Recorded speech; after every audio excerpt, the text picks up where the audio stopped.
इतिहास में बड़े बड़े साम्राज्य बनते और बिगड़ते हैं, लेकिन कभी-कभी सिर्फ 5 साल का एक छोटा सा दौर इतिहास की पूरी दिशा बदल सकता है।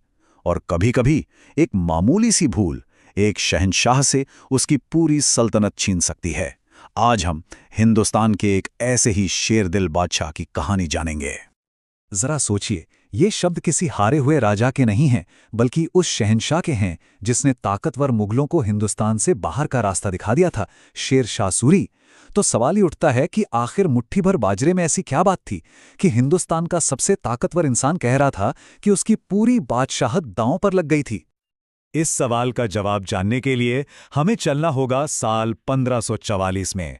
शेर शाह सूरी का सूरज अपनी पूरी बुलंदी पर था, पूरा हिंदुस्तान उसके कदमों में था। लेकिन मारवाड़ के तपते रेगिस्तान में गिरी सुमेल के मैदान पर उसका सामना एक ऐसी ताकत से हुआ जिसका अंदाजा शायद उसे भी नहीं था। एक ऐसी टक्कर जिसने दिल्ली के तख्त को हिलाकर रख दिया।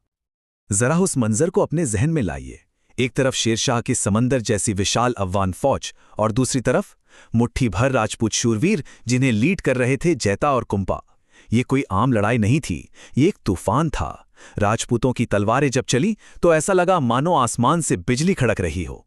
और एक पल के लिए तो खुद शेरशाह को भी लगा होगा कि आज हिंदुस्तान की सल्तनत उसके हाथ से निकल जाएगी। शेरशाह वो जंग जीता, जरूर जीता, लेकिन तलवार के दम पर नहीं, बल्कि अपनी चालाकी और कूटनीति से। उस दिन उसे यह एहसास हुआ कि सल्तनत सिर्फ ताकत के जोर पर नहीं चलती। ये एक ऐसी जीत थी जिसमें हार का डर छुपा था, और शायद इसीलिए उसके मुंह से वो शब्द निकले थे जो इतिहास में दर्ज हो गए। तो आखिर कौन था ये शेरशाह, वो इंसान जिसने हुमायूं जैसे मुगल बादशाह को देश छोड़ने पर मजबूर कर दिया? चलिए अब कहानी की शुरुआत में चलते हैं और देखते हैं कि कैसे एक फरीद नाम का मामूली सिपाही हिंदुस्तान का शेर शाह सूरी बन गया। जरा उसकी जीत की रफ्तार पर गौर कीजिए। 1540 में लाहौर जीतने के बाद वो रुका नहीं।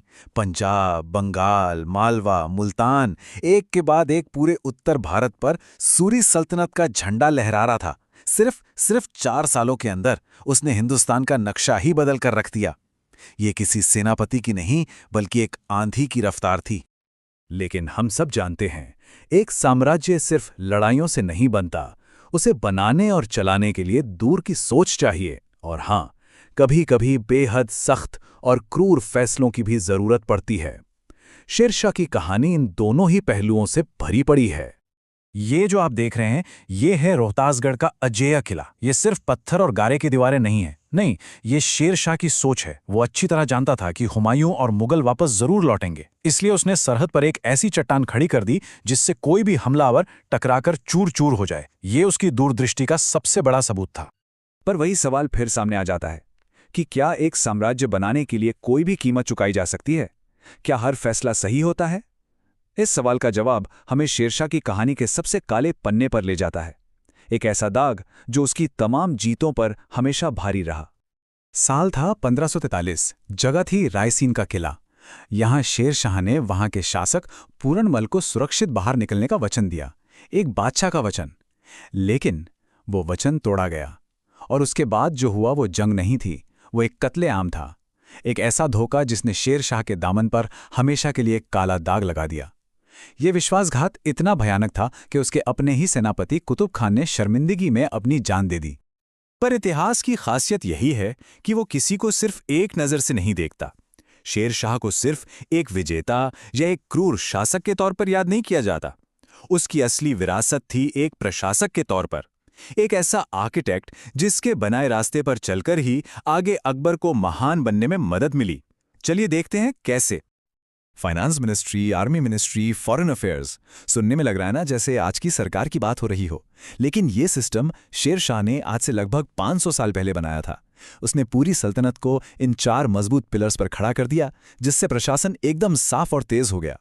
और कमाल की बात यह है कि उसका यह सिस्टम सिर्फ दिल्ली के दरबार तक सीमित नहीं था।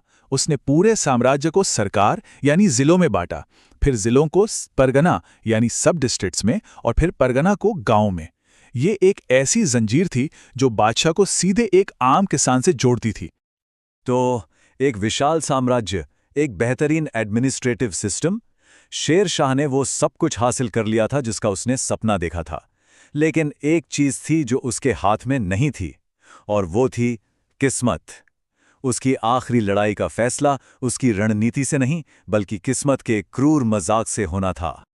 साल 1545 जगह थी कालिंजर का मजबूत किला, जो अपनी ताकत के लिए मशहूर था। ये शेर शाह की आखिरी मंजिल थी। महीनों से घेराबंदी चल रही थी और जीत बस चंद कदम दूर थी। किला बस टूटने ही वाला था। और तभी किस्मत ने अपना पासा फेंका। जब शेर शाह खुद जंग के मैदान में मौजूद था, एक आवारा चिंगारी बारूद के एक ढेर पर जा गिरी। एक जोरदार धमाका हुआ और सब कुछ खत्म। वो शहंशाह जिसने पूरे हिंदुस्तान को जीत लिया था, वो किसी दुश्मन की तलवार से नहीं बल्कि एक हादसे में मारा गया। शेरशाह की मौत सिर्फ एक बादशाह की मौत नहीं थी, वो उसके बनाए साम्राज्य का अंत थी। उसके जाते ही अफगान सरदार आपस में ही लड़ने लगे। जो साम्राज्य उसने अपनी ताकत और दिमाग से खड़ा किया था, वो ताश के पत्तों की तरह बिखर गया, और इसी कमजोरी का इंतजार हुमायूं बरसों से कर रहा था। ठीक 10 साल बाद 1555 में मुगलों ने दिल्ली पर दोबारा कब्जा कर लिया। और यही बात हमें कहानी के आखिरी और सबसे बड़े सवाल पर लाकर खड़ा कर देती है। शेर शाह ने सिर्फ 5 साल हुकूमत की, बस 5 साल, लेकिन उन 5 सालों में उसने हिंदुस्तान की नींव को बदल दिया। तो जरा सोचिए, अगर किस्मत ने उस दिन कालिंजर में वो धोखा ना दिया होता, अगर शेरशाह को थोड़ा और वक्त मिला होता, तो आज हिंदुस्तान का इतिहास और शायद इसका मुकद्दर कुछ और ही होता।